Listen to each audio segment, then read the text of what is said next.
ಕೇಂದ್ರ ಸಚಿವ ಕುಮಾರಸ್ವಾಮಿ ಮತ್ತು ಎಡಿಜಿಪಿ ಚಂದ್ರಶೇಖರ್ ನಡುವಣ ನಡೀತಾ ಇರತಕ್ಕಂತ ಪತ್ರ ಫೈಟ್ ಈ ವಿಚಾರಕ್ಕೆ ಸಂಬಂಧಪಟ್ಟಂತೆ ಡಿಸಿಎಂ ಡಿಕೆ ಶಿವಕುಮಾರ್ ಮತ್ತು ಗೃಹ ಸಚಿವ ಪರಮೇಶ್ವರ್ ತಿರುಗೇಟು ಕೊಟ್ಟಿದ್ದಾರೆ ಕುಮಾರಸ್ವಾಮಿ.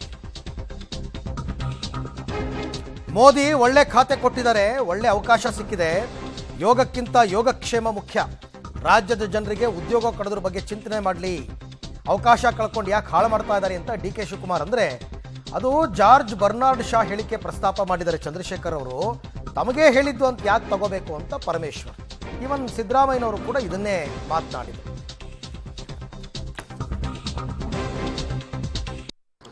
ಅದು ಅವ್ರಿಗೂ ಇವ್ರಿಗೂ ಇಬ್ಬರಿಗೂ ವಿಚಾರ.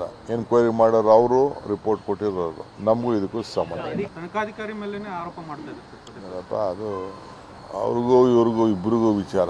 ಎನ್ಕ್ವೈರಿ ಮಾಡೋರು ಅವರು, ರಿಪೋರ್ಟ್ ಕೊಟ್ಟಿರೋರು. ನಮಗೂ ಇದಕ್ಕೂ ಸಂಬಂಧ. ತನಿಖಾಧಿಕಾರಿ ಮೇಲೆ ಆರೋಪ ಮಾಡ್ತಾ ಇದ್ದಾರೆ. ಅದು ಅವ್ರಿಗೂ ಇವ್ರಿಗೂ ಇಬ್ಬರಿಗೂ ವಿಚಾರ. ಎನ್ಕ್ವೈರಿ ಮಾಡೋರು ಅವರು, ರಿಪೋರ್ಟ್ ಕೊಟ್ಟಿರೋರು. ನಮಗೂ ಇದಕ್ಕೂ ಸಂಬಂಧ. ತನಿಖಾಧಿಕಾರಿ ಮೇಲೆ ಆರೋಪ ಮಾಡ್ತಾ ಇದ್ದಾರೆ. ಅದು ಅವ್ರಿಗೂ ಇವ್ರಿಗೂ ಇಬ್ಬರಿಗೂ ವಿಚಾರ. ಎನ್ಕ್ವೈರಿ ಮಾಡೋರು ಅವರು, ರಿಪೋರ್ಟ್ ಕೊಟ್ಟಿರೋರು. ನಮಗೂ ಇದಕ್ಕೂ ಸಂಬಂಧ.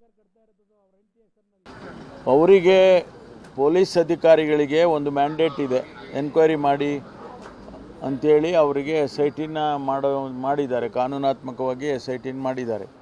ಅವ್ರ ಕೆಲಸ ಮಾಡ್ತಾರೆ. ಅದಕ್ಕೆ ಅಡ್ಡಿಪಡಿಸಿದರೆ, ಕೆಲಸ ಮಾಡೋದಕ್ಕೆ ಅಡ್ಡಿಪಡಿಸಿದರೆ ಅವರಿಗೆ ಆದಂಥ ಕೆಲವು ಕ್ರಮಗಳಿದ್ದಾವೆ. ಅದನ್ನು ಅವರೇ ತಗೊಳ್ತಾರೆ, ಪೊಲೀಸ್ನವರೇ. ಅದು ಬಿಟ್ಟು ನಾನೇನು ಹೇಳಕ್ಕೆ ಹೋಗೋದಿಲ್ಲ. ಅತ್ಯಂತ ಹಿರಿಯ ಅಧಿಕಾರಿ ಆ ಥರದ ಪದ ಬಳಕೆ ಮಾಡೋದು ಎಷ್ಟು ಸರಿ ಅಂತ ಆ ಥರ ಆಕ್ಷೇಪ. ಏನು ಪದ ಬಳಕೆ ಮಾಡಿದ್ದಾರೆ? ಸಿಬ್ಬಂದಿಗಳಿಗೆ ಬರೆದಂಥ ಪತ್ರದಲ್ಲಿ. ಹೌದು, ಏನು ಪದ ಬಳಕೆ ಮಾಡಿದ್ದಾರೆ? ಯಾರು ಅದನ್ನ ಯಾರು ಹೇಳಿದ್ದು? ಬರ್ನಾರ್ಡ್ ಶಾ ಹೇಳಿರ್ಬೋದು. ಬರ್ನಾರ್ಡ್ ಶಾ ಆ ರೀತಿ ಹೇಳಿದ್ದಾರೆ ಅಂತ ಹೇಳಿದ್ದಾರೆ ಹೊರತು ಕುಮಾರಸ್ವಾಮಿ ಅವರಿಗೆ ರೆಫರ್ ಮಾಡಿ ಹೇಳಿಲ್ವಲ್ಲ. ಹೇಳಿದಾರ? ರೀ, ಓದಕ್ಕೆ ಬರ್ಬೇಕಲ್ರಿ. ನಮಗೆ ಓದಕ್ಕೆ ಅರ್ಥ ಮಾಡ್ಕೊಳ್ಳೋಕ್ಕೆ ಬಂದರೆ ಈ ಪ್ರಶ್ನೆನೇ ಬರಲ್ಲ. ಕಾಂಗ್ರೆಸ್ ನಾಯಕರು ಬರ್ಸಿದ್ದಾರೆ ಅವ್ರ ಕಡೆಯಿಂದ. ನೋಡಪ್ಪ, ಬರ್ನಾರ್ಡ್ ಶಾ ಹೇಳಿದ್ದನ್ನು ಅವರು ಕೋಟ್ ಮಾಡಿದ್ದಾರೆ. ನನಗೆ ಅಪ್ಲೈ ಆಗುತ್ತೆ ಅಂತ ಯಾಕೆ ತಗೋಬೇಕು? ನಾವು ತಗೋಬೇಕಾ? ಅವ್ರು ಪ್ರಸ್ತಾಪ ಮಾಡಿರ್ಬೋದು. ಈ ಗಾದಿ ಹೇಳ್ತೀವಿ ನಾವು, ಆ ಗಾದಿ ಹೇಳಿದ್ರೆ ಅದು ಗಾದಿ ನನಗೆ ಆಗುತ್ತೆ ಅಂತಲ್ಲ. ನಾಣ್ಣುಡಿಗಳು, ಗಾದಿಗಳು ಈ ರೀತಿ.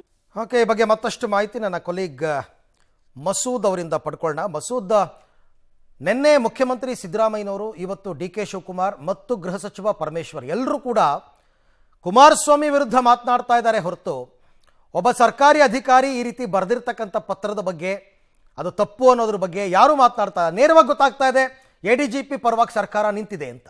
ಅರವಿಂದ್, ಖಂಡಿತವಾಗಿಯೂ ಕೂಡ ಎಡಿಜಿಪಿ ಚಂದ್ರಶೇಖರ್ ಅವರು ತಮ್ಮ ಸಿಬ್ಬಂದಿಗೆ ಬರೆದಂಥ ಪತ್ರದಲ್ಲಿ ಏನೆಲ್ಲ ಆಕ್ಷೇಪಾರ್ಹ ಪದಗಳನ್ನು ಬಳಕೆ ಮಾಡ್ಕೊಂಡಿದ್ದಾರೋ ರಾಜ್ಯ ಸರ್ಕಾರ ಅಂದರೆ ಮುಖ್ಯಮಂತ್ರಿಗಳು ಡಿಕೆ ಶಿವಕುಮಾರ್ ಅವರು, ಗೃಹ ಸಚಿವರು ಅದನ್ನು ಒಪ್ಕೊಳ್ಳೋಕ್ಕೆ ತಯಾರಿಲ್ಲ.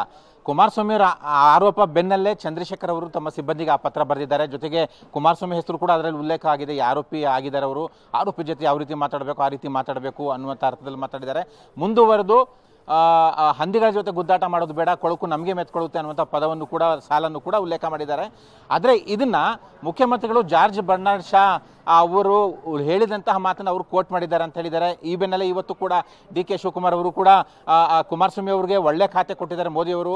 ಅವ್ರ ಕಾಲದಲ್ಲಿ ಒಳ್ಳೆ ಕೆಲಸ ಆಗಲಿ, ಈ ರಾಜಕೀಯ ಈ ಮಾತು ದಿನ ಇದ್ದಿದ್ದೆ, ಇದನ್ನೆಲ್ಲ ಅವ್ರು ಬಿಡಬೇಕು. ಈ ಒಳ್ಳೆ ಖಾತೆ ಇದ್ದಾಗ ಒಳ್ಳೆ ಕೆಲಸ ಮಾಡಬೇಕು, ಯಾಕೆ ಹಾಳು ಮಾಡ್ಕೋತಾರೆ ಸಂದರ್ಭ ಅನ್ನುವಂತಹ ಟಕ್ಕರನ್ನು ಕೊಟ್ಟಿದ್ದಾರೆ. ಇನ್ನು ಪರಮೇಶ್ವರ್ ಅವರು ಕೂಡ ಸಿದ್ದರಾಮಯ್ಯನವರು ಏನು ಹೇಳಿದ್ರು ಅದೇ ದಾಟಿಯಲ್ಲಿ ಮಾತನಾಡಿದ್ದಾರೆ. ಅಧಿಕಾರಿಗಳ ನೇತೃತ್ವದಲ್ಲಿ SIT ರಚನೆ ಮಾಡಿದ್ದಾರೆ. ಅವ್ರನ್ನ ಕೆಣಕಕ್ಕೆ ಹೋದರೆ ಅವರು ಅವ್ರದ್ದೇ ಆದಂತಹ ಕ್ರಮ ತೆಗೆದುಕೊಳ್ತಾರೆ. ಈ ವಿಚಾರದಲ್ಲೂ ಅಷ್ಟೇ ಜಾರ್ಜ್ ಬರ್ನಾರ್ಡ್ ಶಾ ಅವರ ಹೇಳಿಕೆಯನ್ನು ಅವರು ಕೋಟ್ ಮಾಡಿರುವಂಥದ್ದು. ಕುಮಾರಸ್ವಾಮಿ ಅವರು ಅದು ತಮಗೆ ಹೇಳಿದ್ದಾರೆ ಅಂತ ಯಾಕೆ ಅನ್ಕೋಬೇಕು? ಗಾದೆಗಳು, ನಾಣ್ಣುಡಿಗಳು ಬೇರೆ ಬೇರೆ ಅರ್ಥದಲ್ಲಿ ಬಳಕೆ ಮಾಡ್ತಾರೆ. ಅದನ್ನು ನಮಗೆ ಹೇಳ್ತಾರೆ, ನಮಗೆ ಹೇಳಿದ್ದಾರೆ ಅನ್ನುವಂಥದ್ದನ್ನು ನಾವು ಅರ್ಥ ಮಾಡ್ಕೊಳ್ಳೋಕ್ಕಾಗಲ್ಲ. ಆ ರೀತಿ ಮನೋಭಾವನೆಯೂ ಕೂಡ ಸರಿಯಲ್ಲ ಅಂತಂದು ಕೂಡ ಪರೋಕ್ಷವಾಗಿ ಸಮರ್ಥನೆ ಮಾಡ್ಕೊಂಡಿದ್ದಾರೆ. ಇಲ್ಲಿ ಒಂದು ರೀತಿಯಲ್ಲಿ ಅಧಿಕಾರಿ ಪರ ಈ ಮೂವರು ಕೂಡ ನಿಂತಿರುವಂಥದ್ದು, ಕುಮಾರಸ್ವಾಮಿ ಅವರಿಗೆ ಕೌಂಟರ್ ಕೊಟ್ಟಿರುವಂಥದ್ದು. ಒಂದು ರೀತಿಯಲ್ಲಿ ಈ ಒಂದು ಪತ್ರ ಸಮರ ರಾಜಕೀಯ ಸ್ವರೂಪ ಕೂಡ ಪಡ್ಕೊಂಡಿರುವಂಥದ್ದು. ಗೊತ್ತಾಗ್ತಾ ಇದೆ ಮುಖ್ಯಮಂತ್ರಿಗಳ ನಿಲುವೆ ಡಿಕೆ ಶಿವಕುಮಾರ್ ಅವರದ್ದು, ಡಿಕೆ ಶಿವಕುಮಾರ್ ನಿಲುವೆ ಪರಮೇಶ್ವರ್ ಅವರದ್ದು.